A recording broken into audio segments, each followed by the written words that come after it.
Howdy, partner. Welcome to one of the most northern parts of the United States of America. Travel with me upriver as we talk to a bunch of ladies and fellers and they share their tales of wit and wisdom. That's right, it's time again for Skagit Storytellers with Liz Rankin.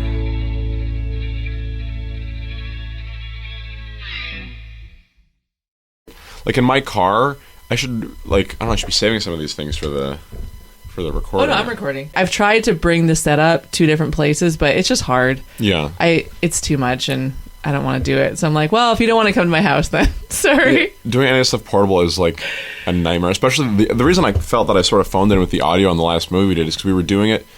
One of our furthest location was a 4-mile in and out hike to an abandoned mine shaft, and getting the camera equipment out there was just such a pain in the ass. And I ended up 4 miles? Yeah, one way. I think so. I could be. I don't know. It felt like 4 miles, but I think it was. It was. We looked at we looked at a map like once, and then it was one trail, and then we went and did it. And sometimes I feel that the more times I tell a story, the bigger they get. So it might. I don't know. Right, it might have been. It might have not been, but it was, it was a long ways. But we got backpacks and put all the equipment. Like one was all the costumes were in one, and one was all the audio equipment was in one, and it was just a pain in the ass. And then for all of our little insert shots, like pickup stuff we needed later, I just put up a black sheet that I got from Goodwill in my garage, and so it was like a tight close-up that was done at night. You expose the camera lower. I did it in my garage with the black screen behind it, and put the background kind of out of focus.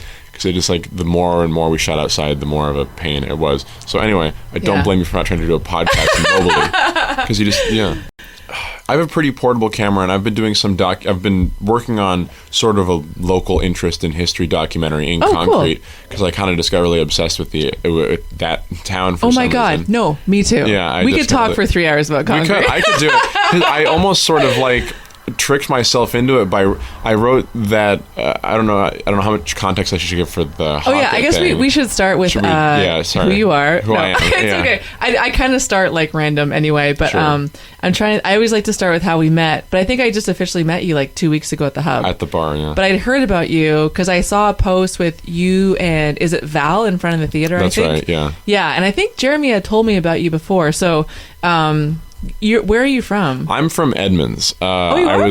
I was born in Seattle, and I lived there for as a baby for 2 years, and then my family moved to Edmonds, and I've lived there ever since. Do you live there now? Yeah. Oh, I didn't realize that. But my parents have a newer place up in Mount Vernon, and so I'm sort of always around. I'm in the county very frequently. Yeah. And I wander, and I end up places. Yeah. So I have a lot of I don't know. I feel like I have a whole separate it's almost like when some guy has a second family they just hire me or something. Because I have a whole I have a group of people that I know from home, and then I also go hang around the Hub, and there's a bunch of people that exclusively know me from just the stuff that I do around here, and they seem sort of surprised sometimes that I'm so far away. I just drove 2 hours to be up here. Because somebody will text me hey, Cascade Cody, he accidentally called me yesterday. He's trying to call his cousin. And he's shit, wrong number. He's oh, by the way, you coming to my show in Rockport? And I was like, yeah, I guess so. And I drove up there, and he was like, oh, you come from Concrete? I was like, no, dude, I came from Edmonds. Just because he called me, and I was like, I had nothing going on tonight. I love that. Up at Western Washington University all the time because my girlfriend goes there, and a bunch of my friends from high school go there. Oh, okay. And I'm just sort of hanging out around there. And to try to communicate the fascination or the continued urge to sort of just mill around there, it's some people, I don't know, some people get it, and some people it doesn't really click. I don't even know. I haven't totally nailed down my why concrete speech, because people in town ask me the same thing. Yeah. Sometimes just curious, sometimes with a little tinge of suspicion when I show up with a camera or something with basically what are you doing? Because the documentary thing, I thought I would have to fight uphill a lot more to be can I interview basically random people? Yeah. Sit down at your place and interview in your front yard, essentially, is what I did. You did that in concrete? I'm doing it currently in concrete. You are? Yeah. It's sort of the first thing I did is I did a week-long thing where I just stayed with my parents, because it's closer than Edmonds, and I would me and a couple of friends would just commute to concrete every day for a week, and we would sort of we started with, I called basically every business on Main Street. It was hey, I'm doing this, can we interview you? Basically local interest, local perspective, local history essentially, and that usually people want to talk about that. So I got like the first people I got in touch with were essentially like the History Museum, Jeremy, and then was it John at the museum? Yeah, it was both of them. John's two great. Johns. Oh, is there two? There's John Boggs and John Lloyd. And John Boggs, he's my guy. Yeah, I know him. I know the both of them. He's awesome. Yeah, he's great. Yeah. And Jeremy said yes. Yes, yeah. so they all said yes, and you know what's funny? John Boggs did not want to be on camera. I interviewed John Lloyd. He did though, however. If I put the lens cap on and did audio, he would let me do that. So he just didn't want to be on camera, which is fine. I mean, you didn't want to be on camera when you got here. Well, I mean, not. Although no, I sprung it on you. You sprung it on me. I wouldn't have. I still would have done it even if you had told me. But so I did that, but yeah, there was the Y concrete. The first thing I actually walked in the Heritage Museum, and there's John Lloyd and John Boggs, and they're both named John. I was like, this is pretty funny. Yeah. And I, shake hands, introduce myself, or whatever. And then John Boggs, crosses his arms like, so we've been, wondering, why concrete? Not in any type of rude sort of, but he had very clearly been like thinking about like what the hell is this guy even like doing with this, and I felt that I gave them a sufficient enough answer, but I haven't, like, Miguel asked me just last week, and the question is still like sort of catching me off guard. I feel like I don't know,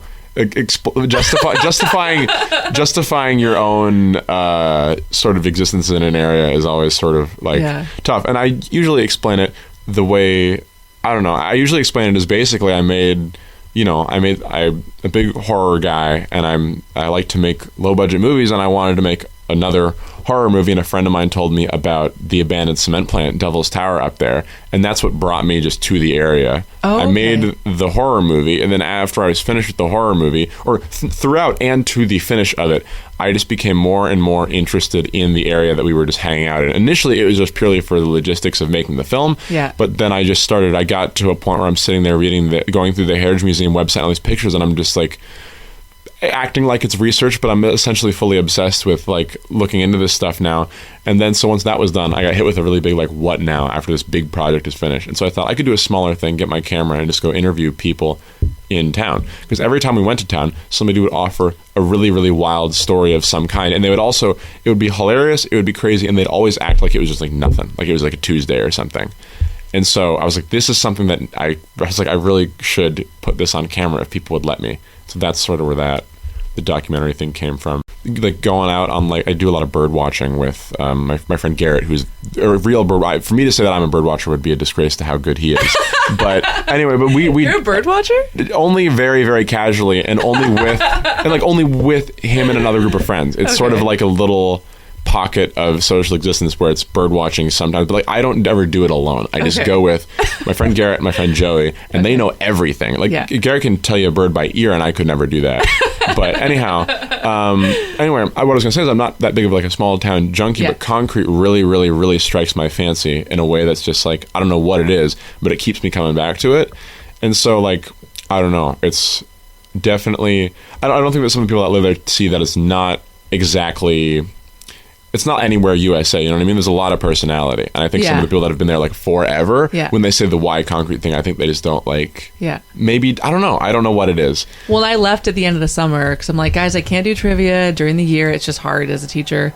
And I said, they said, but I'll be back next summer. And this one lady said, it was kind of like that song Hotel California. You can check out anytime you like, but you can never leave, exactly. you know? Yeah, I know what you mean. So I came in, I might have been working at the liquor store, and I came in after, and she looks at me and points, and she's like, I told you to be back. Yeah. I'm like, and now I have a radio show on Tuesdays. Yeah. So I'll be up there every Tuesday. Yeah. So how did you get into making films? How old are you? 20? I'm 20. Oh, okay. So that's why I asked Jeremy. I was like, how has he ordered a beer from you? How old is he? When you said that you wanted Gatorade. Well, also, I should clarify here about the Gatorade, because Jeremy gave me like a bit. He was like kind of goofing on me a little bit for it, and I thought it was funny. Yeah. So I think my two questions are: why are you doing movies, and when are you moving to concrete? And we'll answer that second question later. Sure. Yeah. The first question is essentially, I've been obsessed with movies in general since I was like a kid, which is a very, that's how everybody starts that answer to that question. What was like the first movie that really... There's two different types of answers. The first answer for like what movie made me like too into movies as like just watching them was when I was like a little kid, my dad showing me Star Wars which Oh, is just wow. the original Star Wars. Yeah. And that was that. But I didn't, for the longest time, I would talk about movies all the time and whatever, just as like a little, as a kid. And you're at Thanksgiving, your uncle's like, oh, you want to be a director or whatever, and I would say no. I would get like kind of bothered that people would ask me that almost. I was sort of I don't know, I was a kid that was resistant to like, I don't know, like kind of any suggestion of what people felt that I should do, which was just because I was like I was annoying that way probably up until the middle of high school.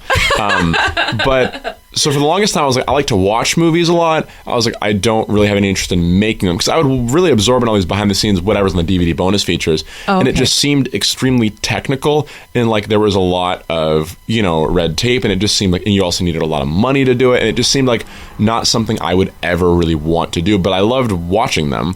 And so I had no ambitions at all of ever making movies until I was a sophomore in high school. When I had to take some kind of art elective for a credit, and I took just video film like 1 or whatever. There's video film 1, video film 2. If you took 2 years, you would do the second one and be the advanced video class. Yeah. But it was a pretty tiny class, and we didn't really do very much. Like the assignments were like go outside with this like little Sony hand cam and get like a 5-second steady shot of it was like a checklist, like a flower, a basketball hoop. It was just sort of like, and then edit it together just to learn how you get shots and how you put them together.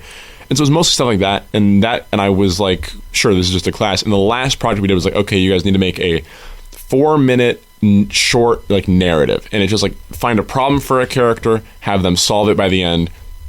Don't do dialogue unless you can really convince me you need dialogue. Basically, is what my teacher said, because she was really laid back, and she was also just like, I don't know, don't get caught up in trying to write. This is more about the process of like literally getting people together and making something like this. Yeah. And that assignment was what sort of ticked the notch in my brain, which was that I didn't expect to, but I had a ton of fun. First of all, I should mention that the concept that I'm still stuck on today, which is, did you watch Hocket, the movie that I sent you? Okay, well, then not yet. The little bit of I'll have to explain a little bit about that. But that Hocket was the first thing that I made in that little video film class, which is a 5-minute short, had nothing to do with concrete or anything. It was just like, I am really big into horror movies, which is another, I guess I kind of skipped over that detail. The second movie that took something from me was Friday the 13th Part 3. I watched the third one at a sleepover with a friend because we knew that we had limited, I guess, leeway with our parents in watching like horror movies, like in like sixth grade or something like that. Yeah. And so we picked specifically the third one is the first one that Jason shows up with the hockey mask and everything. In the first one, his mom is the killer. In the second one, he wears a bag over his head like the Elephant Man. Okay. And then in the third one, he's the big dude, hockey mask, machete, everything. Okay. So we're like, hey, we're going to start with the third one because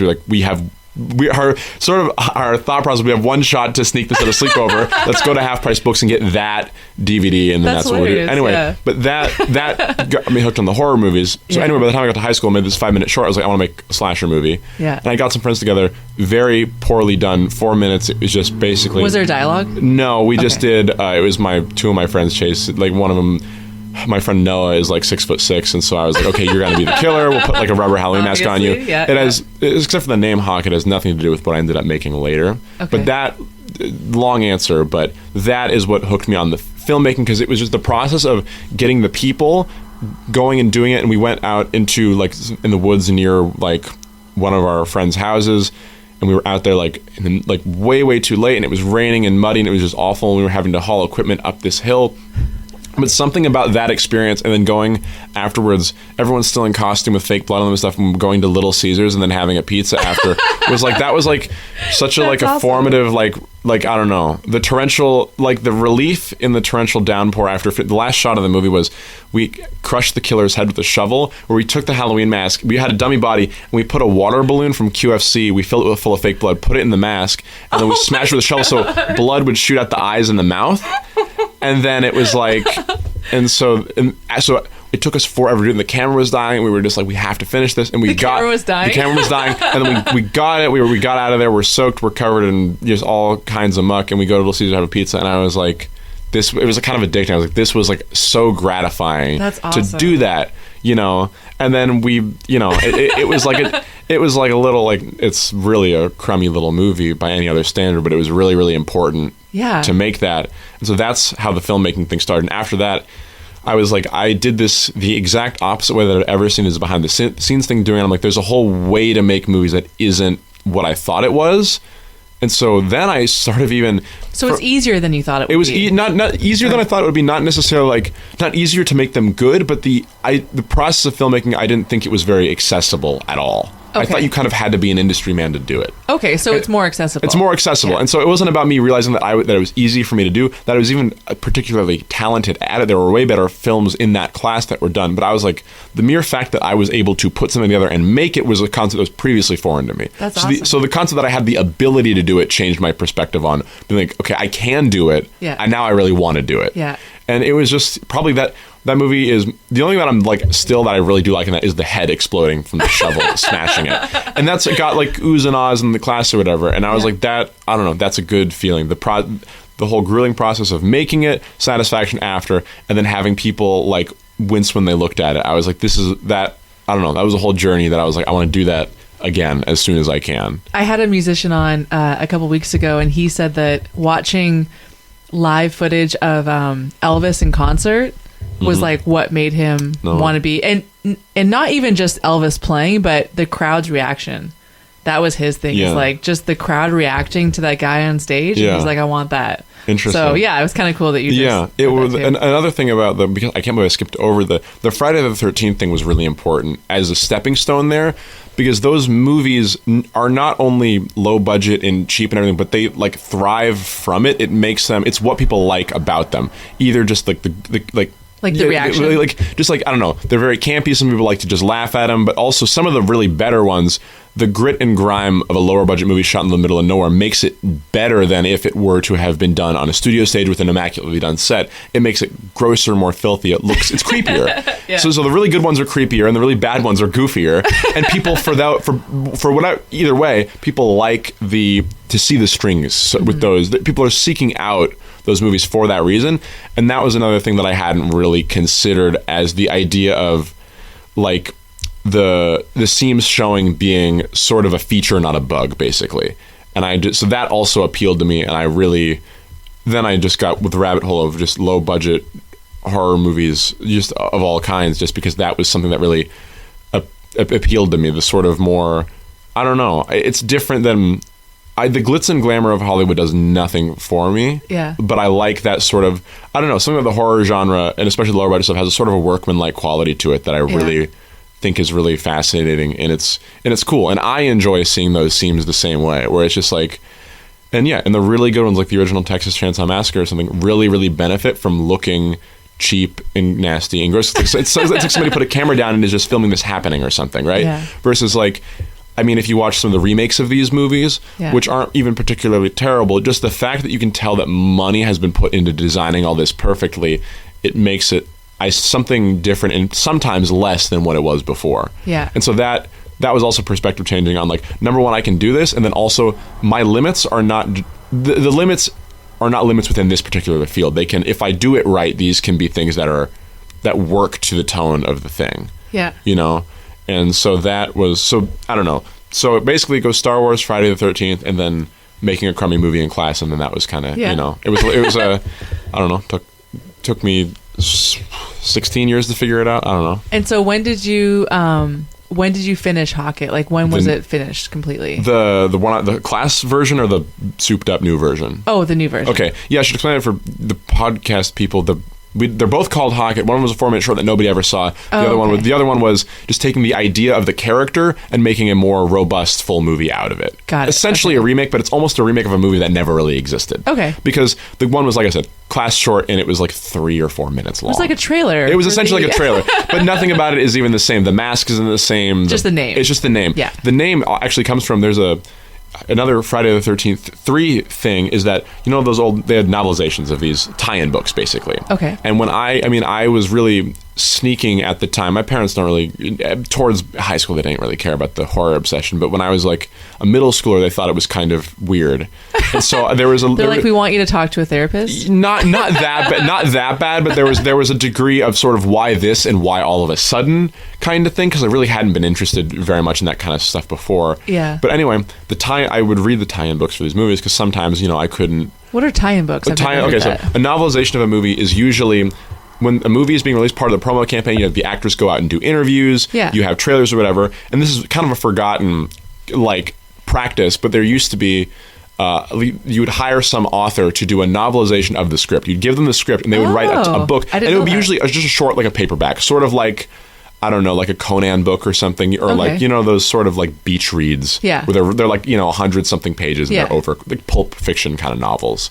And they would make these, they would usually get guys who would write those like dime a dozen detective novels or something. They would be like, okay, here's a script for our movie. I'm going to write a book. So when the movie comes out, people will see trailers, they'll see posters, and there'll be at the bookstore little books that will say, based on the upcoming movie. It's kind of a weird idea to do a book that spoils your whole movie before it comes out. I never heard that.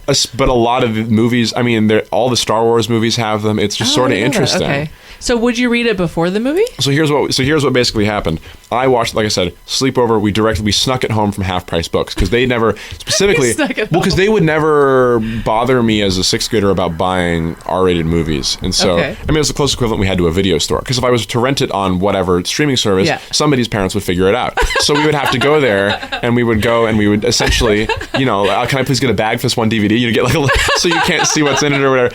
And we were way too cloak and dagger about it. I guarantee none of our parents would have cared that much, but we were in our own heads about That's it. Awesome.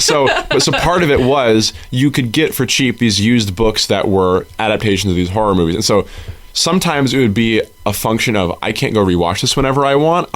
Weirdly, I'm going to read the book. It was it sounds very odd, but that's what I kind of did. And for some of them that I couldn't get my hands on at Half Price Books or whatever, then I read a book version of Nightmare on Elm Street before I even saw it. Because I was like, I can find this book, but I can't find the movie. Yeah. And so that became its own little thing for me. But anyway, the name Hocket comes out of these books.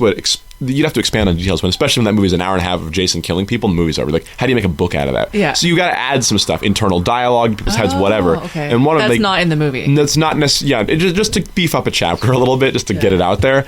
But one of there's like a schlubby shopkeeper at the start of the movie who's sort of like, he's like sitting there eating, like he's opening the produce and eating a donut while he's like at his own store, and then Jason, you know, sneaks in and gives him a cleaver to the chest or whatever. But this character has no name in the movie, or no last name, but in the book he's Harold Hocket. And I thought the name Hocket, I was like, it sounded kind of tough and almost brutish for such a comic character, where they have him like eating donuts and like, you know, I was like, it's such a weird, I don't know. So I was like, so it sort of stuck out to me. And then when I did the short, like the class version, I just used that name for the killer, because I was like, that's, and also I just like the one name thing, because I don't know, it's sort of just, I felt like it fit. Yeah. But then when you asked me when did I finish the new one, like 1 million years ago when I started going off the rails.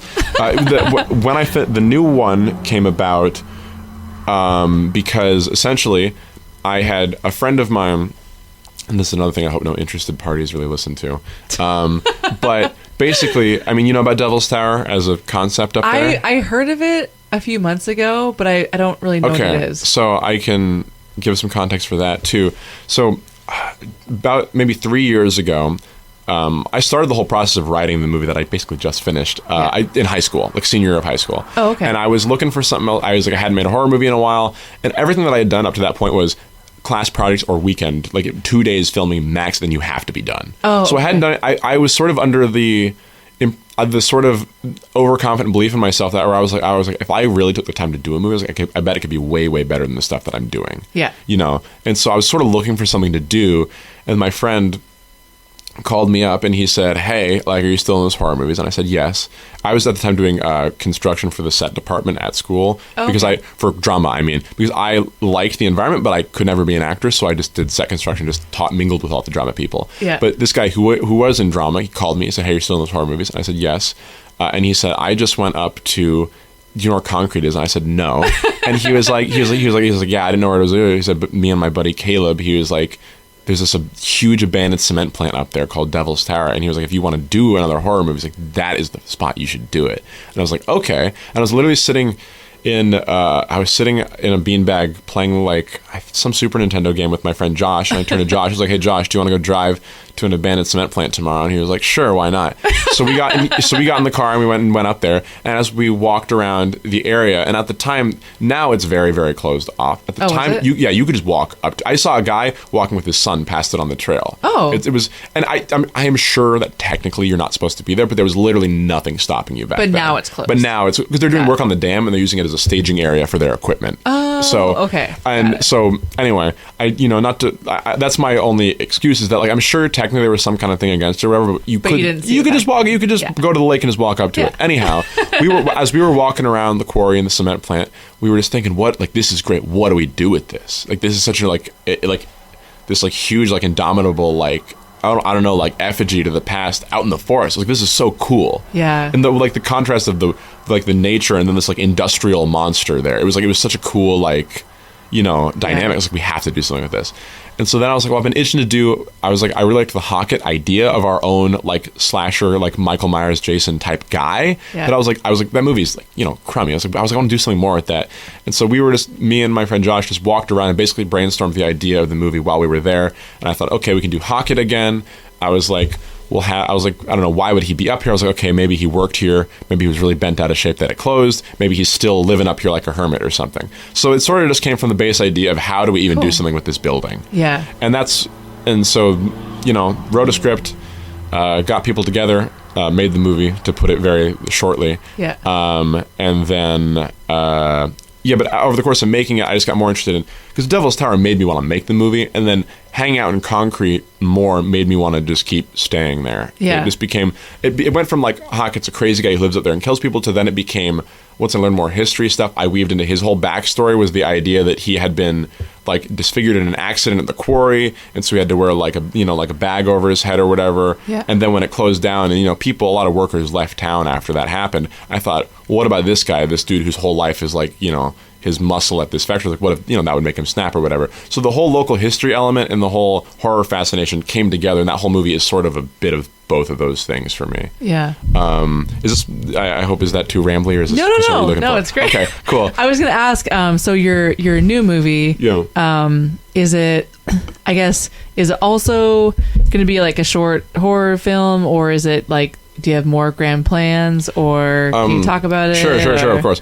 Then in terms of next movie, so there's a couple of, the documentary is sort of like, next movie could mean one of two things. Okay. Number one, the documentary, which I started working on after I finished. Oh, where you're talking to people in concrete. Because eventually I'll put that all together with some nice scenery shots, and I'll make like, I guess what I would call it like almost like a postcard movie, where it's like I could show this to people and be like, this is what I see in this area. Yeah. Right? Because I do like to capture the scenery I like, the people I like, get sort of a feel piece for the whole area. So when people say, why are you in concrete? You just send them the link. Exactly. Yeah. No, that's like not even, that's not far off where I'm thinking with it. But the thing about that is that people just give me their neighbors' numbers, and it just goes forever. And I don't even know when I'm going to be able to finish that, because bare minimum, I have to wait for seasonal stuff to happen, like Ghost Walk or Cascade Days, to even get those in there. Yeah. So there's a lot of dead time where I'm just like, I guess I have to wait for the seasons to change. You'll make a movie in between. Yeah. So basically, because it only takes me and my camera, and then I sit there and I just talk like I'm talking to you now. Yeah. Or actually, I talk a lot less. I try to get my voice in as little as possible. I try to let them talk. Me too. I try to let. It's hard though. Yeah, it is. It's tough, because sometimes I want to tell them a story, but then I'm like, but I was like, this will ruin the footage that I'm about to get if I go too far into it. Yeah. But so that could be next movie, but I also don't know when I'm going to finish it, and it also doesn't take the typical movie making resource, which is people, money, and like reserved time. I can do it whenever I get up there. Yeah. But the next movie, the next production is something I didn't think that I would do so fast, which is I'm doing a sequel to the Hocket movie that I released in town. Okay. And to sort of cap off that whole behind the scenes story, we finished it, thought, okay, we can't, I thought we actually couldn't show this in town. So I was like... The first one. Yeah, because I became aware during shooting that Devil's Tower had quite a mythology around it, and sort of a reputation as just like sort of a bad... as either, I mean, at one point a party spot, but now actually kind of legitimately seedy place was sort of the impression that I got from people about it. And some people seem to have a bit of a bad mood about the place in general. Okay. So I sort of was like, I can't really walk up here and be like, hey, I'm from what to them is essentially Seattle. Yeah. And be like, and I also went up to this place and I made this horror movie about a deranged concrete factory worker who goes and kills a bunch of people. Like, it just seems sort of stereotypical and like not exactly what they'd want to hear. So I just sort of didn't talk about it for a while. Like my friend, I showed it with my friends. We watched it. We're like, that was fun. We did it. And that whole thing, by the way, took 2 years to do altogether, because people would go to college and we'd have to wait for months for them to get back and just keep doing it. We have to do it over breaks from school. Oh, okay. But anyhow, so now it's going to be a sequel. Well, it's going to be a sequel. Yeah, because what happened was that when I actually came back to town to do the documentary, I sort of didn't talk. I was like, I did a movie here at some point, like very vague about it, because I didn't want. Also, when you come forward with the start on horror movie thing, people then are like, then why are you doing a documentary? It has more. The documentary becomes more odd as sort of a follow up to that. But then I realized that nobody had not only no problem with it, but really liked it. And so the people I showed it to, like Jeremy was one of the first people in town I showed it to, and he was like, so I showed it to my kids, like I just like he was really into it. And so then when I talked to Valerie at the theater, she was like, we definitely have to show this. And so I was like, okay. And so we showed it, and I was really, really surprised by the really wonderful response people had to it. We got a lot of people in there, and people were really, really nice to me about it. And so the sequel is basically because I was like, people basically asked me if I was going to do another one, and I was like, I kind of have to now. Because now there's like resources in town where I could shoot stuff. I didn't shoot anything really in the main strip of town except for a couple shots of a car driving through it. It's all up in the woods. But now, like, I mean, Jeremy's going to let me shoot in the hub and stuff, so it's now the world has opened up to do a bigger version of it. But yeah, the sequel, we're doing a sequel. Which is going to be, I think I have a bigger focus on the local side of things, because I now logistically can film there, and I have more people available to do that. So we can have more stuff, like Jeremy's going to play the sheriff. I heard that. And we're going to have, and we can have stuff where, like, you know, we can explore sort of almost how would there be a cultural reaction to this type of event if there was a guy living way out in the woods who was regularly killing people for going to it, like this abandoned cement plant. Like, what would that... Do they think that's real? Is it a legend or whatever? I was like, there's a bigger... The narrative of the new one is more of that stuff. And, of course, more of Hockett killing people, because, like, I do a lot of the practical effects, like, you know... What are practical effects? Okay. So there's special effects, blanket term for anything that you basically have to make up to make something look good for a movie. Practical is essentially just the practice of any effect that is done entirely in camera. So you're not comping anything in later digitally or anything. You're doing it...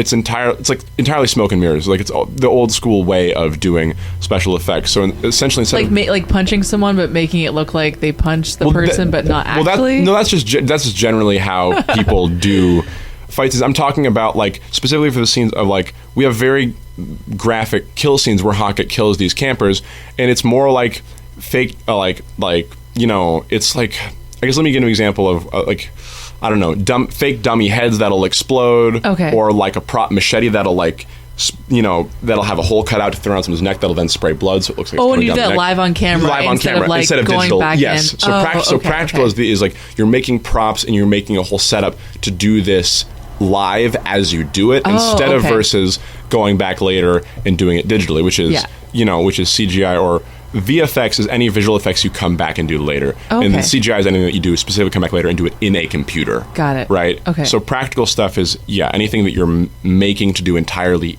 in camera. Wow. And I do that because I could never get my head around the digital stuff, but also talking about the idea of, like, low budget grit sort of being a feature and not a flaw. The practical effects give it, even if you can tell that they're fake, I feel always give these types of movies, it gives it a more visceral quality, or at the very least, it's almost sort of like makes the movie more relatable to me, that you can see that it's really there. And then frequently, also, especially low budget, CGI usually looks terrible if you don't have a lot of money. So it's a couple of things, but it's also because I love the process of making these special effects actually happen, like, sort of in front of us. And it's very, very, like, chopped up, where we do one little bit here, one little bit there, and we put it together and it looks like a fluid thing, but it's like, it's very tedious, and it's a lot of stuff that I have to make in my garage. Like we did when Hockett's mask comes off, he's supposed to be all burned up and have part of his face gone. And so I did a full, like, neck to the top of the head makeup job on my friend Noah, who is the guy. He played Hockett in the little school short, and then he also played it in the full version because I couldn't find anybody taller than him. But we did a full thing of makeup on him, which was, I made it out of a silicone gel where you pour, like, you made it on, I made it kind of like a mannequin head form, right? And it pours on as a liquid, and then it solidifies where you can peel it off of this very thin layer of, like, rubber. And so you do multiple layers. They're kind of translucent, so I would do a red layer, then I would do sort of a pink layer to create the translucency color of skin, essentially. And then after that, you do the same thing, put a thickening agent in it, so it's like a peanut butter almost, right? Because it dries as a solid. When you have the peanut buttery paste, I could sculpt features or whatever onto it, and as long as they didn't drip or whatever, they would dry as part of the thing. There wouldn't be seam lines on it or anything like that. Yeah. And we came out with, and I had to I had to get a wig. And while it was still wet, I had to put the hairs in like individually in little clumps for his he has beard and like stringy hair, like kind of a mountain man sort of look. Yeah. He has sort of patchy pieces of hair that are like falling out or whatever. And then it was like skin tight. We wanted, it would be easier if you'd seen the movie, but we wanted an effect where part of his face has been sort of clearly like ripped off in some kind of industrial accident he had. And so you can see his teeth. He has no lips. You can see his teeth like through the side of his head. And I was like, how the hell do we do that? Because makeup is all building off. How do you go in, right? And that's kind of the trick. And so what we ended up doing is because he's wearing this skin-tight entire, like, almost second face over his face, what we did is, like, I bought a dental guard that they used to keep kids, like, from closing their lips. And so his whole mouth is, like, stretched out. So he's just, like... He's like gritting his teeth, and there's a big like. There's a board game out right now where you put that in. It's one of those. It's one of those. And then I do the makeup. I put that in his mouth, and I do the whole thing, seal him into this whole contraption that I made him. And then what you have is that you just have a hole cut into the mask sort of that he's wearing. So when you put it all over him, it looks like you can see into his. Oh wow! You're actually seeing into his real head when you do that. But that's I don't know. That's an example of something that we did practically, and that's all the stuff that I really love doing is the tricks like that. That are I was gonna say it's all problem solving. It's like, all problem. Yeah. How can we figure this out? Exactly. We did one where we had he had to get his throat cut with a machete. So what we did is two things. I went and I sculpted onto his neck with liquid latex, which is a similar thing where it dries as a solid, but it comes on as a liquid. So I built up a layer using just like put a layer over layer over his neck, and then I rolled up some like. It was like a kind of like a toilet paper or like a paper towel or whatever, and I would dip it in like the liquid latex. So it'd be covered in latex, really roll it up, and then stick it on there so it would stick it. It would dry sort of like as a crusty line. Oh, okay. So I built up almost layers of neck around it over this. So I made basically the throat slit out of paper towel, and built up layers around it so it looks like you're building up neck to take away neck, so it looks like there's a cut in it. Yeah. And then we put some dark makeup, some blood coming out of it, and we had a fake machete that I cut like a half circle out of that would fit. Or took a wire coat hanger to get the exact like proportions of his neck. Put it on the machete, cut out the machete so that we could put the machete around it. So we have the throat slit, right? The throat's already slit. We put the machete over it, fitted, so it looks like the part that you can't see, the half circle's in his neck. Oh, wow. We stick it there. We wired a piece of aquarium tubing through Hockett's sleeve under the bottom of the machete, so you can't see it. And then out to the side of camera, we have my friend Jivan with a bike pump full of blood. And so when we do it, the machete bleeds onto him, right? So then we say action, and Noah is like... We have a scene where you see the machete swing, you see blood splatter on the ground, and when you cut back, it's already in his throat. And then we cut back up to there where we have Isaac is yelling and struggling while the blood is bleeding out of the bottom of the machete onto him, but it looks like the machete is embedded in his throat and he's bleeding.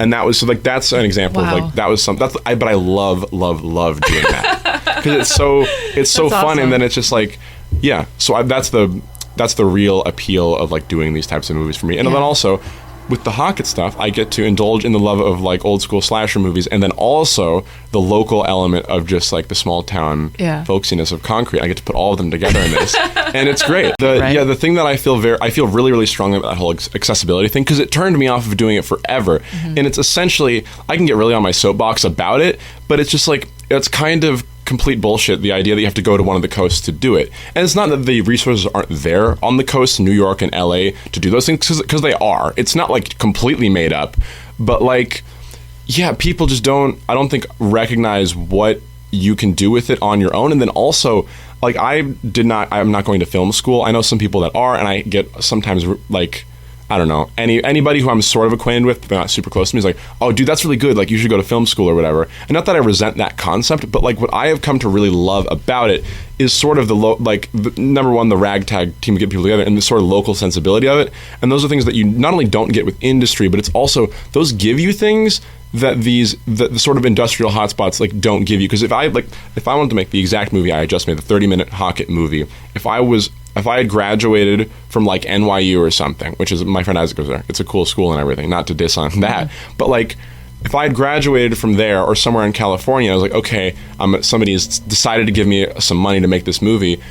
Like, to make, I don't know, to make it would require, like, essentially a lot of, like, I would have to you'd have to make some sets for that abandoned factory, even to shoot in, like, I got to shoot in, for the new one, I'm getting to shoot in Cascade Burgers, which is like the local like burger place, and it has such a like a fun little like theme to it. To get to shoot in that type of what that establishment means to that town, to shoot in that spot locally anywhere else would be such a huge pain in the ass in terms of time and money and people and all this stuff, that I found that, like, if you embrace sort of the fundamentals of, like, low budget filmmaking, like I said, as, like, things that will, instead of looking at these things as problems, looking at things that can, like, be part of the vibe of your movie, it, like, you can go so much further than if you were trying to do it, I don't know, sort of the way that we're sort of taught to do it. And there's nothing wrong with the way that it's... build a set that looks like Cascade Burgers. Exactly, yeah. For so much money. For so much money and so much... and you would have to accumulate so much, like, clout within that space to even be able to do that. And it wouldn't... and it would not have the texture of the real place, you know? But this way you get to film in the real place, and, like... the owners probably think it's so cool. Oh, yeah, that you get to connect with the people. Yeah. And that's another thing, is that you really get to, like... I'm so grateful that people in town are so excited about what I'm doing, and are so eager to help me out. They're doing me, like, a huge favor by doing it. Like, Jeremy, by letting me shoot in that bar is, like, doing me a huge solid. Yeah. You know? And so, like, the fact, like, that I really, really appreciate, and it's such a... And then when you're done with it, you've done, like, almost like a community building exercise. Where, like, I am... Like, there are people that I was not super close with when I started doing a movie that I had them on, and then now we're a lot closer now and stay in touch for having done it in the first place. Yeah. And so, like, that's what I really primarily love about it. And so, like, that's why I really feel strongly about the accessibility. People need to know that you can do this. Yeah. And then also that if you do it this way, it's not like, it's not a compromise from doing it the legit way. It's like, this is almost its own thing to me. Yeah, it's separate. Because when I say this, it sounds like I'm sort of self-aggrandizing the idea of not doing it like the more mainstream way. And I don't really love it when people talk like that, because it's just like, whatever, everybody has a different path, and I have nothing against the film school circuit sort of thing, but I just view it as a separate entity, almost a separate hobby, basically, because it's just it's a different ballpark. And so I really wish more people knew about, I guess, what I find so compelling about doing it the sort of off the beaten path way that I have been doing it. And it's just like, I don't know, it's really cool. And then also when I cast people, because I really like to cast, now I'm really, really... I was going to ask how you got Cody roped into this. So I loved, the first one was all of my closest friends that I just cast people that I knew that I could count on. Initially, actually, I contacted people in my... Will you show up? Because people in my drama department were like, oh, you do movies? Like, I'd love to do a movie or whatever. Everybody, I initially was like, I have my original notes for that movie underlined. All drama kids, what I wrote for the cast. And I contacted every single person who was like, oh, please tell me your next movies, I'll do it. None of them did it. They were all like, oh, I can't do this weekend, or oh, I don't want to get, like, blood on me or whatever. Yeah. And so I said, I don't want to get blood on me. I hear that one a lot. So I was like, okay, screw it. Does it stain? What's the big deal? No, but it's uncomfortable for we did one scene where Hockett is, like, beating the hell out of this guy in a creek, and Josh, my friend Josh, who's played the main character, he is down in this creek. This was January. It was, like, freezing. Oh, he's wearing a denim jacket. That's, like, his only covering. And he is a foot... Noah is a full foot taller than him. And I'm like, okay, Noah, so pick Josh up and throw him on the ground or whatever. Like, because he's got to look like he's trying to kill him. And it was like... So, like, it's not... That is absolutely agonizing to, like, it's tough for me to shoot. I can't imagine how hard it is to actually do the scene. You're like, you guys have to do it again. Yeah, no. Oh God, it is that way. It's so often that way, and it's terrible. So, like, I understand why people don't want to do it. You need dedicated people. So I ended up saying, screw it. I was like, we're in high school theater. How much better are my random friends? How much better are they going to be than my random friends that I can count on? And those people will always show up. So I called everybody that I was like, I knew I could count on. Like, half the people in that movie I've known since like elementary school. And how many drama kids are there? 0. Nobody had ever acted and since then nobody in that movie had ever acted. And I think if you watch it, you can tell a little bit, but you can tell way less than I think they all did. I'm so happy with how they did, because it's a fundamentally cheesy kind of movie where I was like, I'm not looking for an Oscar-winning thing here. I was like, I'm looking for this to be kind of fun and to get the characters. I think they all did a really good job. That's so amazing though. Like, I just need people to show up. That's what it is. And so when I try to, but now that I have the local resources, I'm like, I really want to get local people involved in this, because that's something that I didn't do in the first movie just because it wasn't our priority at that time, but now I'm like, I really want to do that.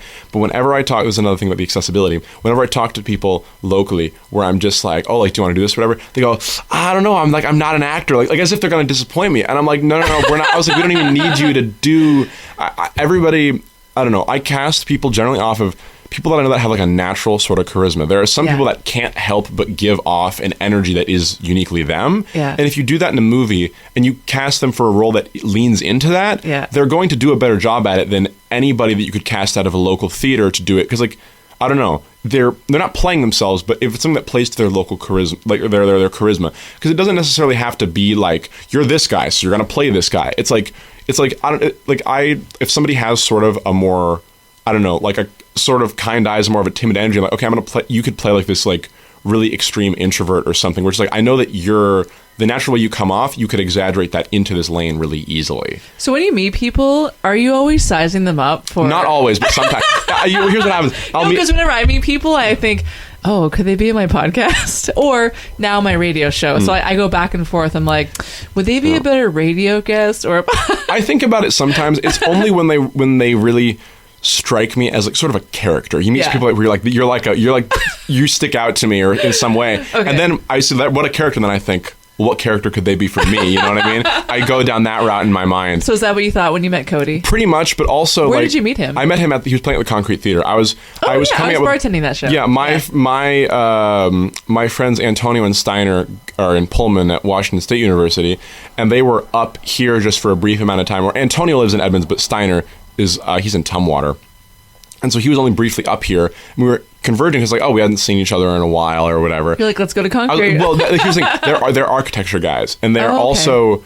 I didn't know that architecture was very, I don't know, kind of artistic and historical to me. The way they design buildings, they give thought to the surrounding area, the way it contributes to the community or whatever, and all that stuff. And I talk everybody's ear off about my concrete stuff. And so they were like, well, they go to places and just sit there and do these detailed, beautiful sketches of buildings and areas, almost as like a study, essentially. So they were like, Steiner specifically was like, well, let's go to Concrete. You talk about it. It seems like the kind of thing that I would like to see from just like, just because a lot of these architecture guys are really into like, this sort of cultural examination. So yeah, let's do it. I love to go up there. So we went up there and we were just walking around and I was kind of showing them the spots that I thought like these are buildings that they would find interesting. And we were just having the architecture thing was like an excuse. We went up there and we just kind of started shooting the shit and hanging out. It was there was a little bit of architecture talk, but not a great amount. But anyway, we walked past the theater and I just saw live music and I was like, what do you guys want to do? It's like 6, you guys want to go do that? And they're like, yeah, sure, why not? Oh, cool. You didn't even know it was happening. No, I just walked in. Cody opened and I was really just blown away by his act. He is so... And also, even between songs, he's kind of like, I don't know, he's funny, he's charming, and he's very like, I don't know, he can really, really sing. I was just so like... blown away by some of like the really high notes, like at the start of Northwest Railroad, like the Born just goes, when I was born, it just goes forever. I was like, holy shit, this guy's amazing.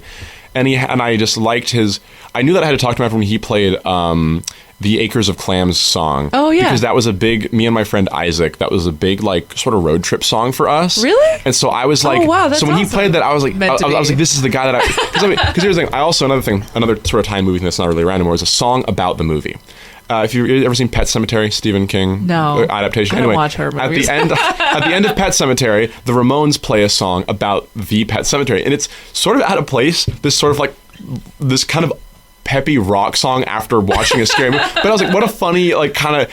Nightmare on Elm Street 3, Dream Warriors has the metal band Dokken play a song about Freddy Krueger in the end credits. I was like, I like that sort of themed song. So like, I wonder if I could get, like a good folk song, sort of like Bad Leroy Brown or like Big John Henry's Hammer. Oh, so is he going to write a song for you? That's what I approached him about. I was like, hey, I do these horror movies and we have this character who's sort of the anti-Paul Bunyan. He's this like folk villain instead of a folk hero. I was like, I want someone to write like a campfire song about him for the end. In the movie, somebody'll like the end credits. You'll hear this song about Hockett or whatever, and you sort of like, because every good folk legend has a good campfire guitar song about it.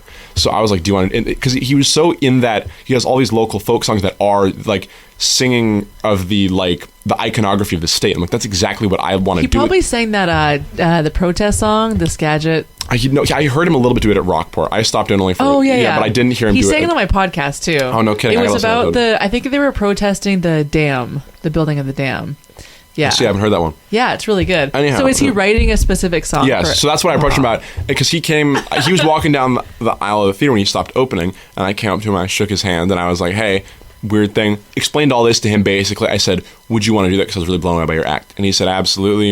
Gave him, swapped phone numbers, and then we've just been kind of chatting in the interim between then and we're shooting the sequel is starting shooting August 23rd through 29th, where I'm doing a week block shooting to basically all the camping and town stuff. Break, I go make the special effects, then we go and do the actual like out in the woods running into Hocket and killing stuff. Oh, okay. The special effects take a while to do, but the normal dialogue doesn't. So Yeah. I get everyone out there, we spend a week in the area doing that, and then we break, and I make all special effects. And then I get people sort of Scooby-Doo, split up and look for clues. Then you'll need limited people at that point. So I'm doing all the group stuff in August. Anyhow, not the important part is that Cascade Cody said, I'll do your movie thing, but you have to give me a role in the movie. And I said, no problem, because I would have asked him to do it anyway. I love it. That's and so I awesome. have him now as a sort of traveling songwriter guy. Oh, Who is, cool. so he writes the song and he'll play the song in the movie and it'll go over the end nice. credits. But yeah, he called me on the phone with some snippets of it, and he's so good. Oh, he's so good. He's so good. And he's so sincere. Like, I he know. has I such love a that huge heart. about him. And I think that I would have liked him anyway, just because of his music. But then I've gotten to know him a lot over the past few weeks and Yeah. or a few months. And yeah, he's such a good guy. He's always looking out for other people too, I know, and yeah. how to raise them up. And that's awesome. He's so earnest, and it's Yeah. so like, I don't know. I love that. Yeah. I love that about him, and he's so like, I don't know. I saw him yesterday, he gave me a hug, and I was like, I can't remember the last time somebody on the sidewalk like ran up to give me a hug or whatever. Aww. I was like, not that you'd want that from just anybody, but I was like, Yeah, I was yeah. like, I don't know. It struck me as very sweet. He's just such a nice guy. Yeah, And then we hung he's out at the cool. bar or whatever and talked, music and all that, and I was just Yeah. like, this is just like a. I don't So know. did you meet Miguel at the theater too? for the I first met time, or Miguel how'd you meet actually at the Miguel? Hub the same day that I met you, because Oh, I okay. came in to talk to Jeremy, where Jeremy is, at least for me, not a particularly on top of texting. I don't get a hold of him that quickly. But here's the thing, for the sheriff's costume is the most elaborate costume besides Hockett's, and it cost me the most money. What? Yeah, because I didn't think about this. Why can't you just borrow a costume from someone? I don't know. You'd think No? so. Well, A here's the thing. uniform? The actual, you can do one that looks like a costume from like Party City, but he needs to look like an actual, like a police officer. Yeah. And so I thought, whatever. There's like warehouses where you can get surplus stuff or Yeah. whatever. So that's like, easy. It's kind of not. Maybe isn't it like it's against the law to have part of it. It might be authentic looking, because people could. impersonate an officer. Like, you need the car and everything, sure. But like, Oh, okay. but like. What's hard about it is just that like it's all split up among like different types of warehouses or places that make these for the cops. Oh, okay. And so you have the pants one place, you have the shirt one place, and it's all very specific looking, where you can't just get any, I don't know. I don't know if they're tracking you. They're like, why is this guy AJ by? No, I don't think it's that. I think it's just like, So you had to go to the Hub to chat with him about it. basically, yeah, because I had to get stuff on eBay, and it's all very specific. And Yeah. it's just like, if you mess it up, the thing about like, I don't know, fake cops in movies can look really goofy because it's such a Halloween costume, right? Yeah. Where you can look really silly, really fast. And I was like, it's important that character is a serious character in the movie. Okay. So I was like, I have to make this look good. He's like the one serious character. There's a lot. No, there's a lot of serious characters. Oh, Like, okay. some stuff, like some of our camper characters who are going camping, they can be a little goofy and dress kind of Oh, silly okay. because you're supposed to be endeared to them before they get killed or whatever. But Jeremy is pretty much all business in the movie. Oh, And so okay. I don't want to Barney Fife. Like I don't want to laugh at Yeah, that yeah, character yeah. because if you're not, if when he says "stay away from Devil's Tower," if that isn't a serious remark, then you lose a little bit of tension in the narrative. Oh, got it. So he needs to be kind of gruff, and if he's gruff and looks silly, it's not effective anymore, Yeah, right? yeah. So. So is he going to wear the sheriff's uniform on Friday at the Hub? I don't think I have it all put together. I could. Anyway, but sorry, I'm losing. I was Sorry. I don't. We're I try, talking about I try, Miguel. Sorry, I do this where I just go and then I kind of it's lose okay. it, the It's plot all a right. little bit. But yeah, Miguel, I had been trying to track Jeremy down because he wasn't responding to my text, and I was like, I like text. I don't know. I'm No, always, that's Jeremy, I'm always 100%. nervous about text etiquette. I like to double text people. I don't like people to think that I'm like to respond too late. I don't want to be rude. You know what I mean? Because you can't. Because in person tone, I feel like does a lot. Yeah. And over text, you don't have that, and you can come off cold or whatever. Yeah. And I guess I don't know. I like to come off as at least somewhat polite, and over texting with a person you've just kind of met, Yeah. it's tough. And so I don't want to be like Jeremy respond to my because he's doing this big favor for me to even do this at all, and I want to be like Jeremy, put everything down. You have a family and 2 stores, and what size cowboy hat are you or whatever. Like so. Answer me. Exactly. So I kind of had made an excuse to go up there because they were doing the fly-in and everything, and I was like, Oh, yeah, was yeah. that day or was this a different day? I might conflate 2 days. This might have been 2 different days. It was a few days after the fly-in. Okay, so I might have just been back for It was a Tuesday. I made up some kind of excuse to go up there. That's okay. With my friend Sam. No, I And- do all the time. Yeah. And so I drove up there and I was like, I'm going to find Jeremy and I'm going to be like, respectfully, Jeremy, how should I contact you efficiently? Because I can't always drive up there to ask him one thing about the costume, or one thing about, are you available this day or that? Like, scheduling. I was like, I basically said, coming up soon, I'm going to need to regularly schedule you. Yeah. And I just didn't want to be rude and sort of like be constantly buzzing his phone, because I know he's really busy. But I was like, I kind of need to know this stuff. So anyway, I came up there to talk to him, and he was like so nice about me bothering him about that. But then he was sitting with Miguel, and that's how I met Miguel. And this is sort of an interesting meeting, because I was like, okay, Jeremy, like, we just kind of hammered out some logistics. I figured some stuff out. Yeah. He answered all my questions, and even and now responds to my text like very formally, and I'm like, perfect. So like that really worked out. But Miguel, I had heard a lot about Miguel, because I had been talking to people like, for the documentary specifically, I want a hodgepodge of local music in it. We're gonna have like some scenery montages and stuff from, like, you could put a good like acoustic thing behind this to sort of fill the air. Yeah. Even in the interviews, if you put something light elevator music in the background, you need something like that. Yeah. And not to actually sound like elevator music, like something wallpaper, not in your face. And I was like, why not? I was like, I should get local people to do this. Yeah. Because that's like another thing. So I talked to, the first person I talked to was this girl, Liz, I don't know her last name, who worked at 5B's, the bakery. I interviewed her a little bit, and she's a musician. I think she moved to Mount Vernon. I never ever heard from her again. She said she would want to do music. I texted her about it. Okay. Whatever. I mean, it's fine. But she said, like, oh, you should talk to Miguel. He knows, like, everybody who's doing music. And I don't remember who else I talked to. It might have even been Jeremy talking about music. And he's like, oh, you should talk to Miguel. So I didn't even know his last. I just knew there's a guy named Miguel who knows everybody in music. So when I see him I had seen him briefly at Cascade Cody's show. Oh, yeah, because Miguel puts those on. That's right, yeah. So I saw him. I think I heard Clay call him Miguel. I was like, that must be the Miguel. But I didn't talk to him that day. So when I was at the hub talking to Jeremy, I basically, oh, you're Miguel, like, I know who you are. And he just seemed like, I don't know if this is impression, he looked kind of disturbed to me that I was like, you're Miguel or whatever, like, I don't, and he was like, yeah, and I was like, oh, like, I heard about you. Somebody like kind of gave me like, Liz might even give me his number, I don't remember. Yeah. But he seemed kind of just genuinely perplexed. That's Miguel. And I sort of felt bad. I was like, I didn't mean to freak him out. I was just like, I don't know. But anyway, so then I met him as like the guy through that. And now every once in a while he'll just text me another contact for a local band. Yeah, and I'm gonna get too many, because now here's the thing, I do put all the music together at the end, because you have to do it to the beat of your editing. Yeah. So I have to wait until I'm like finished. Yeah.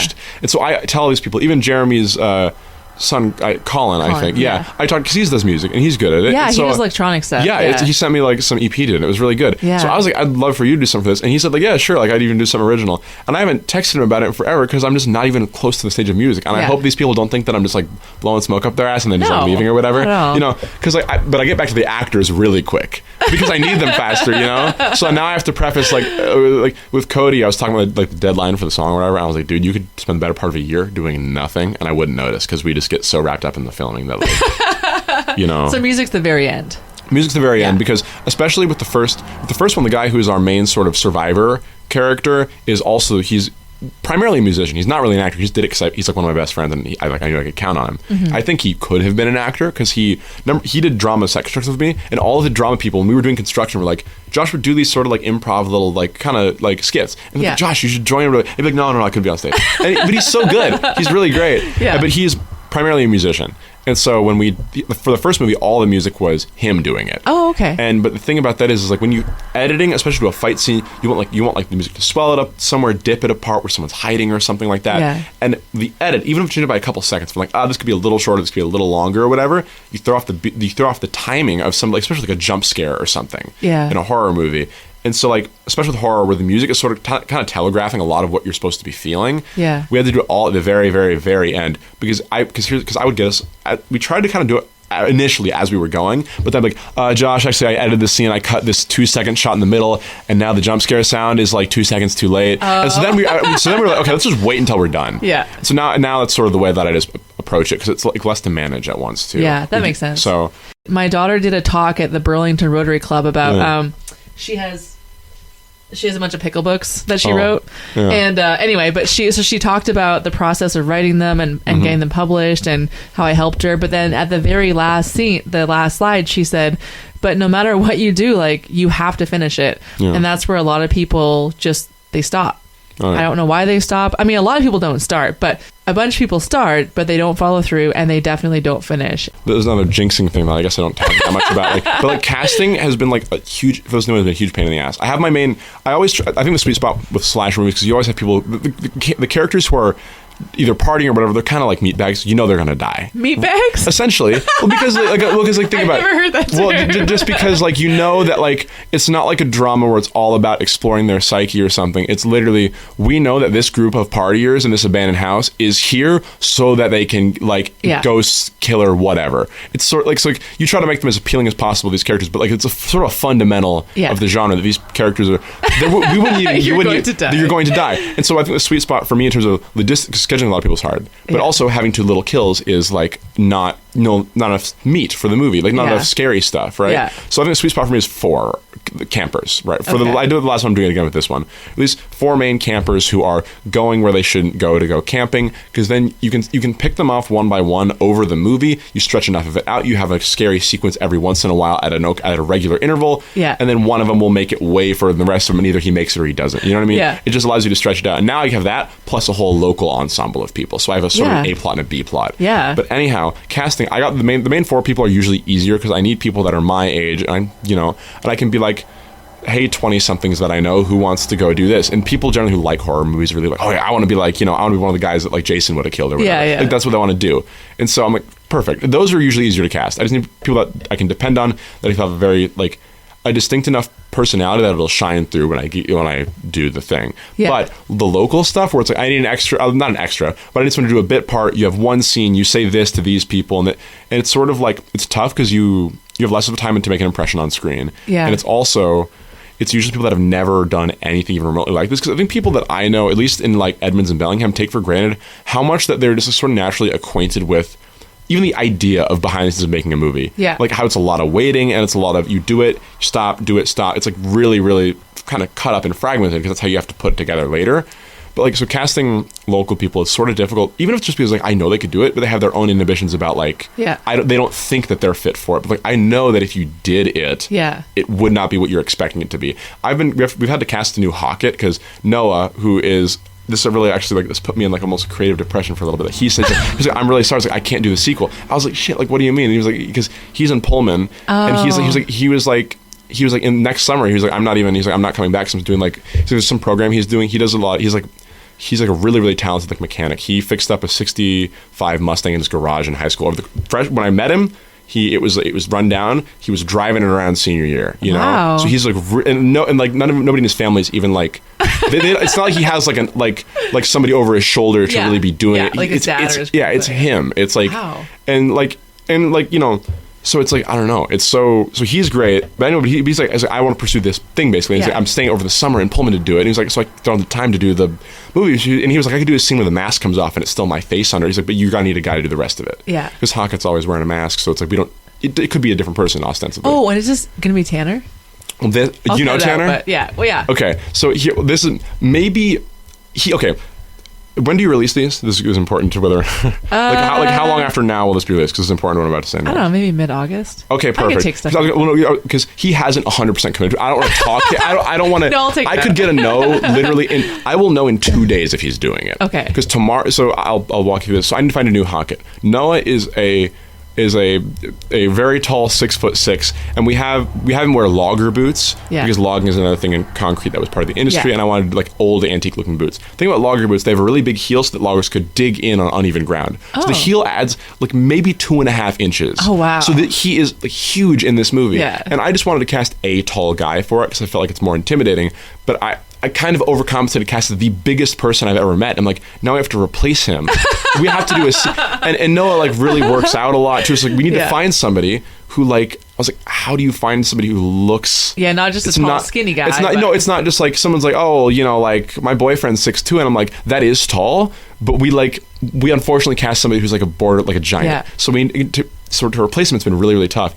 And this has also been a factor of when we're trying to find this sort of type of guy. A lot of them are like, I don't know, you find people who are, just like your average, like a lot of people who work farms, construction, whatever. Yeah. And these are people that are like, really decent and really nice, but don't know that much about. They think I'm asking them to really act. Like, you know, like they're not super familiar. So what some people take for granted how much they know about it. Yeah. Right. Like I talked to Tanner. I was gonna say, I really enjoyed talking to Tanner. Tanner said he hasn't watched television in maybe 5 years. Really? Yeah. And I was like, because I was like, do you like horror movies? Like, I don't really watch much. I was like, not much horror movies? Like, no, not much television. Oh. And I was like, it's going to be hard to explain what I'm going to ask you to do. Yeah. And here's what, this is sort of a funny story that if he says yes, keep this in. If he says no, then take it out.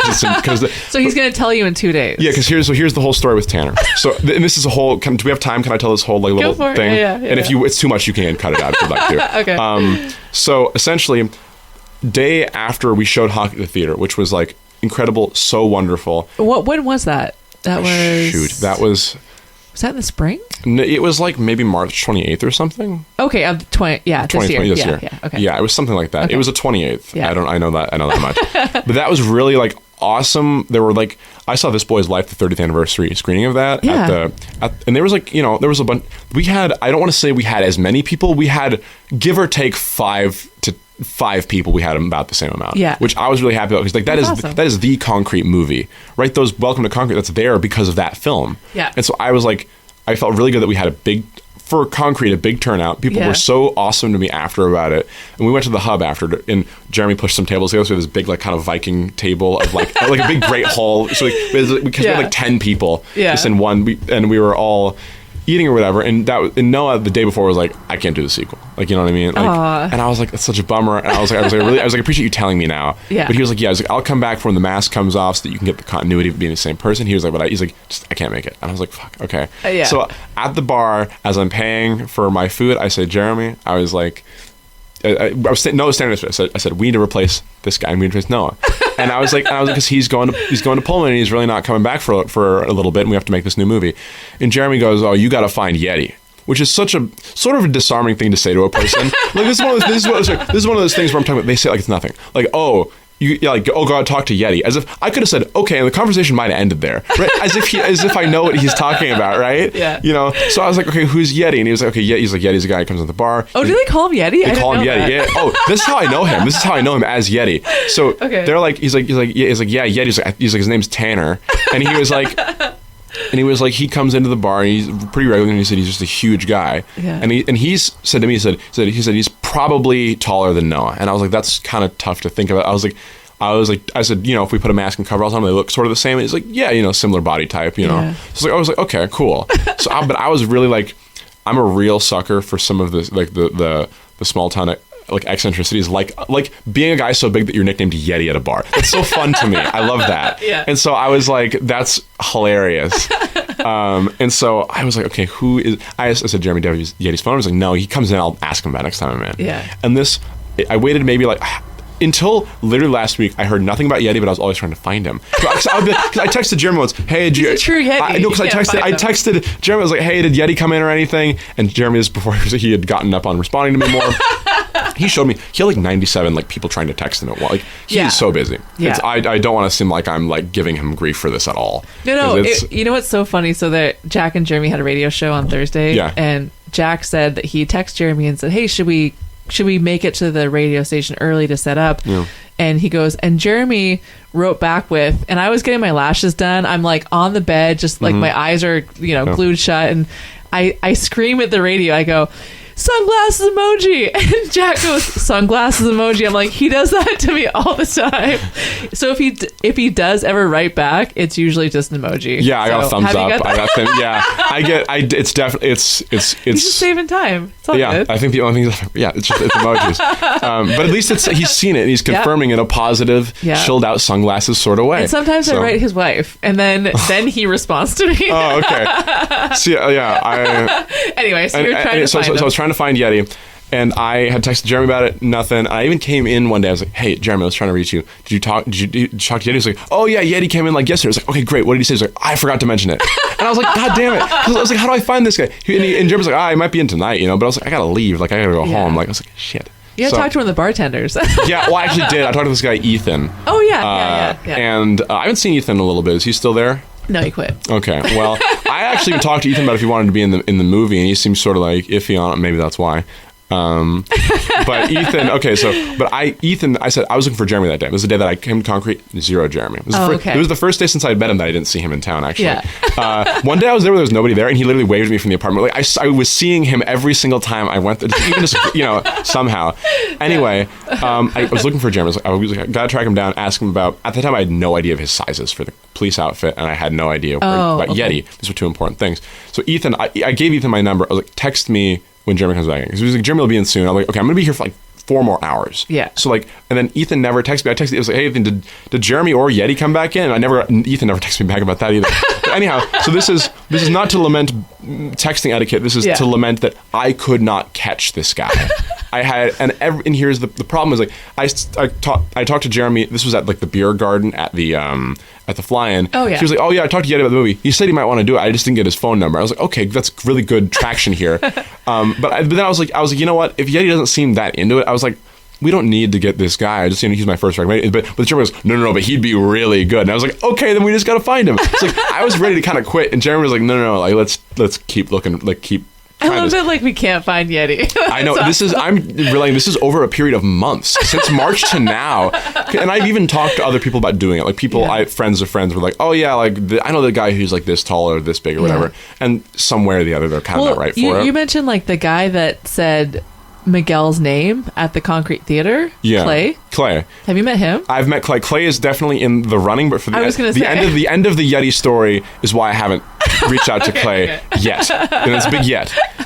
Cascade Cody is like every time I talk. Clay will get back to you in 2 seconds. Okay, that's good. That's a good thing. So basically.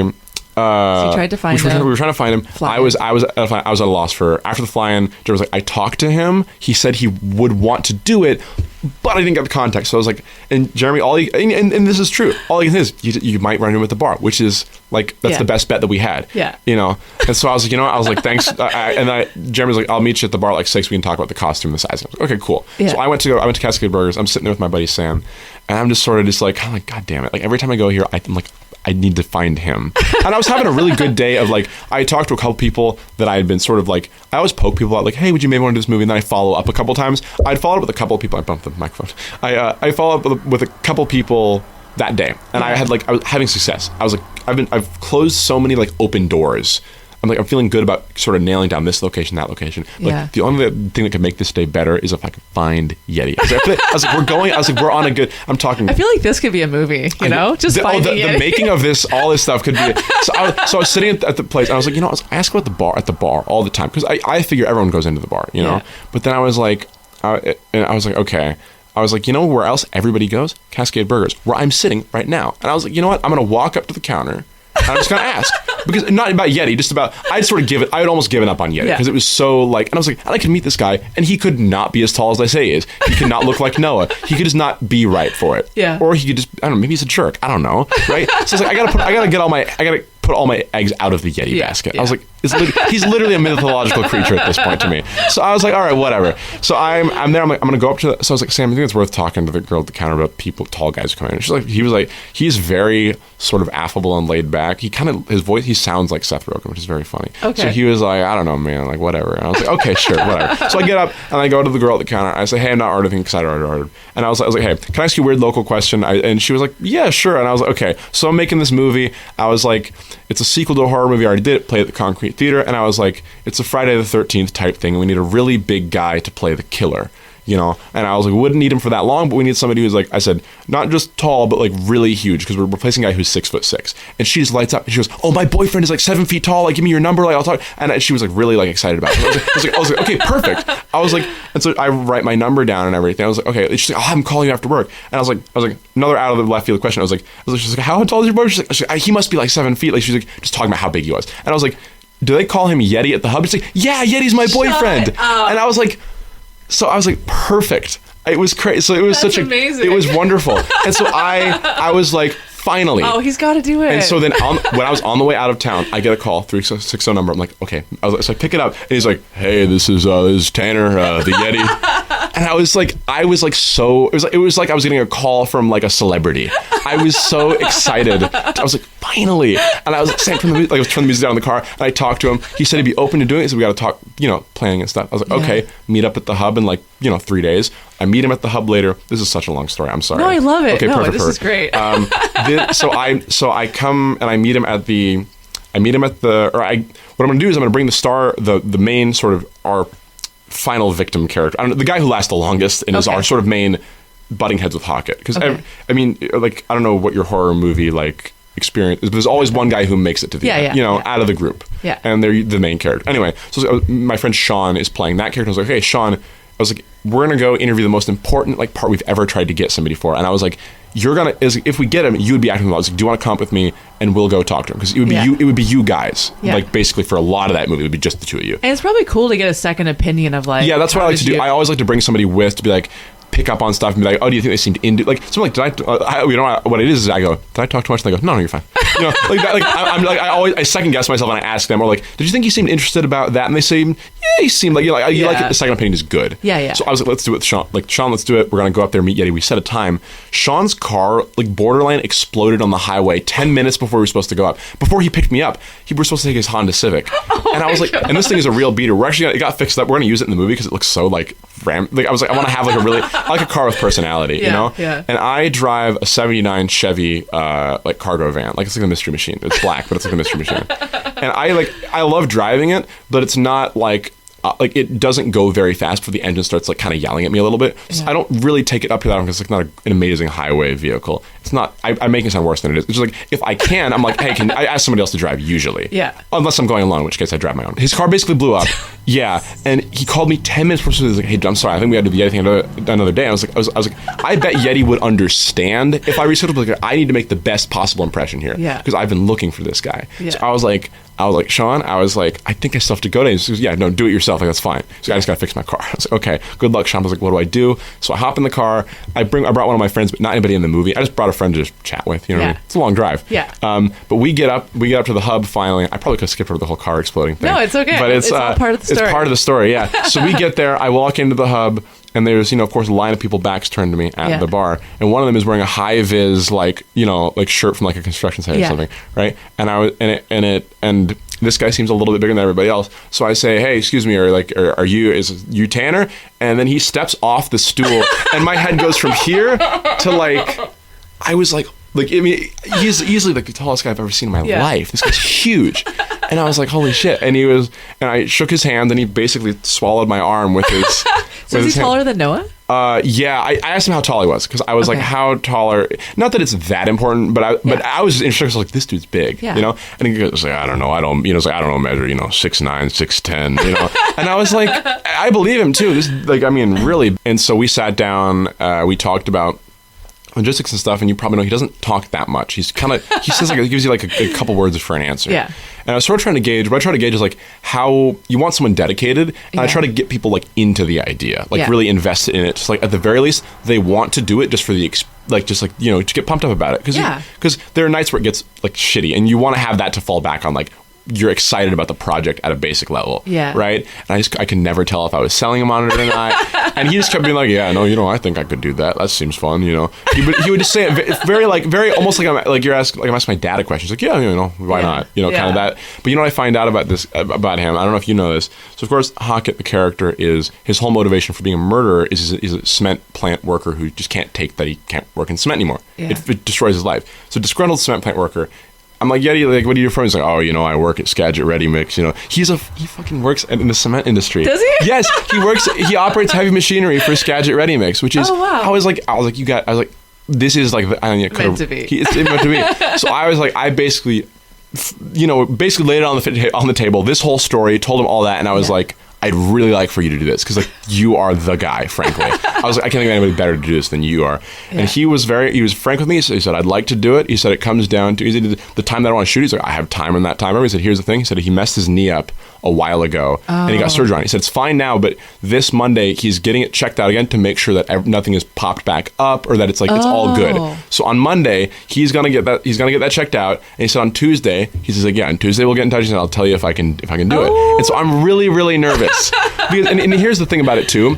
I asked him, what's worst case scenario? Yeti never walks again. And he's like, no, nothing like that. Just take a lot of time off. Here's the thing. The last one took 2 years to complete. My maybe overzealous belief is that I think that even if he's like, yeah, my knee's messed up, I have to take like a month off or something. Like, I would be willing to like move all of the Hocket scenes until he's good, because he's perfect. Yeah, he's got to do it. So that's why when Cody is really talking up Clay to me constantly, and Clay seems to do Yeti, to do the Hocket. I've only met Clay very briefly yesterday. He seems really, really nice. Yeah. The only thing is that I don't know. I said, I was like, I will talk to Clay, but I have to wait for Yeti to get back to me. Well, now that I know the whole story, right? Because before you started talking, I was like, no, just ask Clay. Clay would do it. He's available. That's what I've been hearing. Yeah, that's what people have been telling me. Now that I know this whole story, I'm like, no, sorry, Clay. It's such a... I'm on Team Yeti. It's not even about like team. It's just like this story is so good, I feel, that I would love for it to end in, and then he did it and he made the movie, and it's like he's the guy. Like, I would, it would be so, we have the perfect first act to our partnership with the Yeti. Yep. His bar tab is under Yeti too. They don't even call him his. I asked Ethan what I was. I asked if he knew. I was looking for Tanner. He was like, I don't know. And I said Yeti. He was, oh yeah, I know Yeti. Then he knew who Yeti was. He didn't know who Tanner was. Oh, that's hilarious. So I love it. Yeah, it's really. Sorry, that took a very long time. No, that's a great story. And I don't think, given that Yeti said he hadn't watched TV, and I doubt he'll listen to this.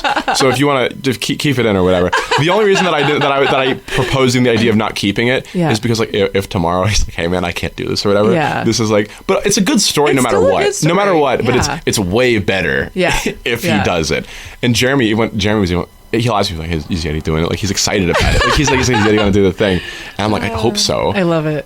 Do a full cast and crew Q&A after we did the screening of the film in town, and people reacted very, I think, positively to that. Yeah, because, I mean, Valerie told me later, she said people really liked the movie, which is like, but a lot of people came up to me after and said that they liked hearing you talk about it. Yeah. And she was like, oh, you should do that again. Like, can you do that for another one, or even as its own thing to come and talk there? And I was like, sure. It's another thing where somebody asked me to do it, and I say yes. Yeah. And it's like, it depends on whether or not the plan actually happens. If anybody wanted me to do something like that, I would love to do it. I think being in schools would be amazing. Yeah, it would be something I would do, but it's about like, it's if people offer me the opportunity, because I can't just walk up and knock on the door and do it. It's about something. So the answer, I'll talk to some people. The answer is almost always, if it's related to doing something with movies, especially in this area, the answer is almost always yes, unless I have like some huge commitment coming up, which I think I'm pretty good about scheduling around stuff. So people say to me frequently when they like my stuff, they'll say like, oh, that was really good, like you could really be a filmmaker, or you could really be a cinematographer, or whatever. And I'm like, I get exactly what you mean. You're trying to say that you liked enough that I could do it at the level that you're familiar with. Yeah. And so I take it as a compliment. I'm very flattered. I don't think anything ill of them, but it bothers me that is the language used instantly as a compliment to that kind of thing, not like I like this for what it is on its own. Like, oh, this could be this thing that I know people do. You know what I mean? It's right? And so I understand. But you are a filmmaker. That's the way I feel about it. You could be a good filmmaker. I know. You are one. But I know what they mean. They mean you could be a filmmaker at a professional level is what they're trying to say. And that's why I don't take offense to it, and it doesn't bother me that people say it, and that's why when people say it, I say, oh, thank you. Like, I really appreciate it. But then I go home and I think, gee, I wish that wasn't the way that the language was established about that medium, right? But then, what can you do? Yeah. Well, like, it's so in our brains the way that it's supposed to go that way, that's literally, even the compliments are framed through the lens of this specific Hollywood way. Yeah. So I feel very strongly that people should do it sort of different. Is it getting easier to walk up to random people? And now hi, can I ask you a question? It's getting easier, especially somewhere like concrete, where people, like, I don't know, they chat on the street a little bit more than somewhere else where it's been. They do. I did, but I've gotten so either good or bad at this, depending on how your view is, because that I literally, before we had the Yeti thing, I was at Dick's Burgers in Linwood, and there was a guy that was serving burgers that was like, I mean, this guy must have easily been a head taller than everybody there. I was like, hey, I gotta ask you a really weird question real quick, man. And I pitched him the whole thing, and he was so nice about it, and just basically said, like, he gave me a very I just don't have time for it. He clearly thought it was like weird or something. But here's the thing. I was like, he was so nice letting me down that I'm like, I bet if I knew this guy, he would be perfect, Yeah. But I was like, because it's sort of the tough thing where it's like, sometimes I'm like, it's hard because like if I wasn't me, I would have said no to this too. And so it's like, I was like, how do I even, I don't know, I have to find people that I find like amiable, agreeable, really nice, really dependable to work with, that are also like just kind of either a dreamer or just crazy enough to just do it. Yeah. When I feel like I'm asking more of them than because I don't know. Like I said, if I had asked myself prior to this whole interest, I would have been like, no, I don't really want to do something like that. You know what I mean? Yeah. So like I don't know. I feel like I always feel like I'm asking people a lot, but I've gotten better like going up on the street and be like, hey, like excuse me, you're like the guy. You know? Yeah. I haven't had quite Yeti's the closest I've had to like a real discovery on the street corner type of thing. That's the best casting story I have. I don't have any better ones. That's a good one. Than It's gonna be hard to top that. I know. That's why I'm gonna lose my mind if he can. Because you know what I'm really worried about is to tie it back to that a little bit. Like I said, even if he says, "Oh, my knee is like messed up again," I know, given the length of our production, I know that because it's not like he's literally not gonna walk in. It's like he just needs time. Yeah. At least I think that's the impression I got. I could be wrong, but like knowing that, what I'm worried about is that he will, just like all this stuff, where people sometimes won't do it because they're convinced of something in their own head that they don't think they could do it. And you can't, at a certain point, you can bring a horse to water, you can't make it drink. Yeah. There's only so much I can do before I say, okay, I guess you're not an actor, and then I just have to leave him alone, right? Yeah. So I'm just hoping that Yeti, I can communicate clearly to Yeti, like, even if he says, hey, I don't want him to say, hey man, I'm sorry, my knee's messed up, hang up, never hear from me. I want him to like let me be like, wait. How many weeks do you need for us? Because like, I know that for me, there's a way that I could make it work for him. Yeah. Because like he doesn't need to like run, like, you know, those guys. Michael Myers never runs anywhere. He's always speed walking after people. Yeah. You know, like it's like almost like a trope at this point that the killer is, you know, just walking everywhere. Yeah. So I was like, dude, I was like, I know that we can really accommodate him if he needs it. Yeah. I just need to make sure that I can convince him of that. And he's so stoic that I have no idea when I'm getting through. So I'm just like, but that's the trick of casting people, especially when it's like a random like, hey, excuse me, you would be good for this. Yeah. You have like, it's like you have only like a very little amount of time before you can tell that they're getting sick of whatever this random interaction is. Well, in your head, like, you know exactly what it entails and how easy it is, but they have no clue what I'm asking them. So I guess I'll put a link to your movie. Of course, yeah. Is there anything else that I guess people would want to, like, do you want anyone to contact you for anything? Or like, I guess you got people. You got what do you numbers.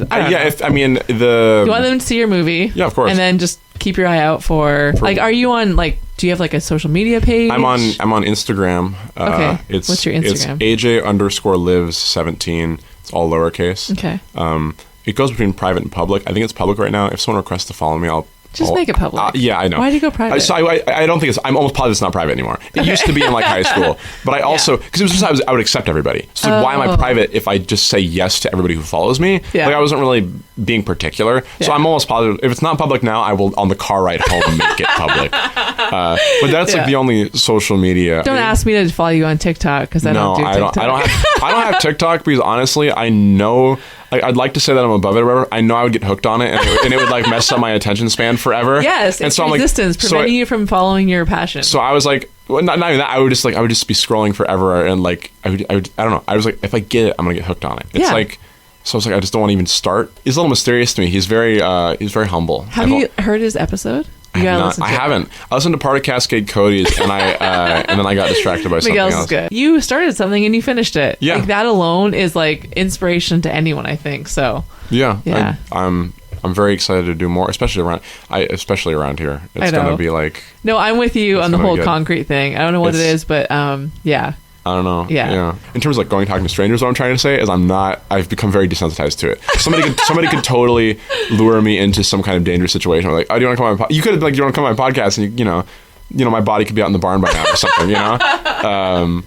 But yeah, let me go show you the barn, AJ. Yeah. Exactly. This could be the last you get the recording and then you just dispose of the bodies after. Right? I'll make sure to take a picture of you after the recording, so it's proof that. I mean, whatever, it could be AI. If Pocket 2 doesn't come out, we know why. Then we know exactly what happened. Yeah. All right. Well, thanks, AJ. Yeah, thanks for having me on.